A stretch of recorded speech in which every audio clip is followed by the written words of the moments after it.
नमस्कार, राधे राधे, जय श्री कृष्णा। आज की मेरी कथा है गंधर्व का उठना। ये गंधर्व कौन था? ये थे नारद जी, जो गंधर्व बने हुए थे। उनकी जो पत्नी थी वो मालावती थी। उनकी तो वैसे बहुत सारी पत्नियां थीं, पर मालावती जो थी बहुत मानती थी, पतिव्रता स्त्री थी। वो इतना पीछे पड़ गई, इतना सती थी वो, इतना पतिव्रता थी कि भगवान विष्णु ब्राह्मण रूप में, बालक रूप में आए और उनके पति को जीवित करने जा रहे हैं। उन्होंने ऐसी माया रची कि सारे देवता अब उनको जीवित करने जा रहे हैं। ब्रह्मा जी ने अपना अंश डाला, शिव जी ने डाला, धर्म ने डाला, ऐसे करके सारे देवताओं ने सब कुछ तो डाल दिया। अब उन गंधर्व के अंदर सब कुछ तो चल रहा था, लेकिन वो उठ नहीं रहे थे, अर्थात सो गए थे। मृत नहीं थे, अब सो गए थे। तो उन्हें उठाना था, तो भगवान ने अपना अंश डाला और उठ गए। जब उठ गए तो वहाँ भगवान की जय जयकार हुई। मालावती तो बहुत प्रसन्न हो गई अपने पति के जाग जाने पर। इसके बाद भगवान की मालावती ने बहुत स्तुति की। वो कहती हैं कि आपका नाम लेने मात्र से मनुष्य, जीव, कोई भी जीवधारी हो, वो तर जाता है आपका नाम लेने से। आपका श्याम वर्ण है, आप श्याम वर्ण के हैं। और शरद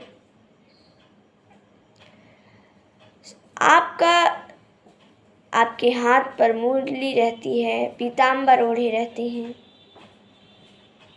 आपकी मंद मंद मुस्कान चंद्रमा के समान होती है। और इस तरह मालावती स्तुति करती हैं भगवान की। उसके बाद मालावती अपने पति के साथ आ जाती हैं गंधर्व लोक में। वहाँ नारद जी की कई पत्नियां रहती हैं, वो भी दौड़ी दौड़ी आती हैं फिर अपने पति के पास। अपने पति को जीवित देख बड़ी आनंदित होती हैं। और मालावती तो कई दान देती हैं ब्राह्मणों को, कई दान ब्राह्मणों को देती हैं। ब्राह्मण उनके दानों को लेते हैं, कई रत्नों को देती हैं। बड़े प्रसन्न हो जाते हैं ब्राह्मण। और इस प्रकार मैंने तुम्हें सुनाया, सौत जी कहते हैं सौनक जी से, इस प्रकार मैंने तुम्हें सुनाया किस प्रकार मालावती ने अपने पति को जीवित करवा लिया। और फिर वो सारे लोग वशिष्ठ जी से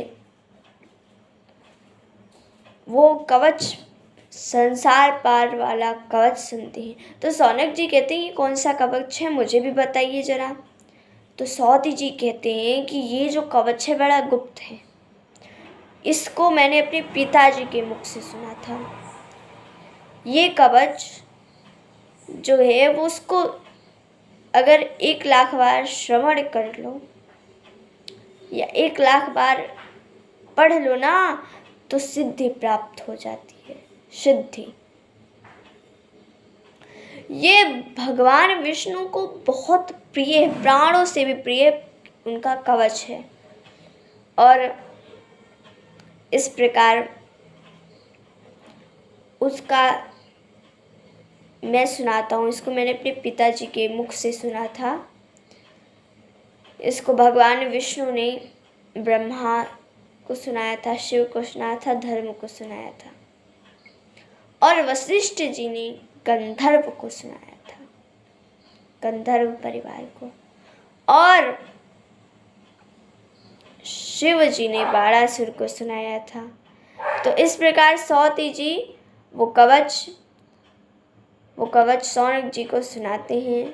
तो आज की कथा हमारी यहीं समाप्त होती है। धन्यवाद। राधे राधे। जय श्री कृष्ण।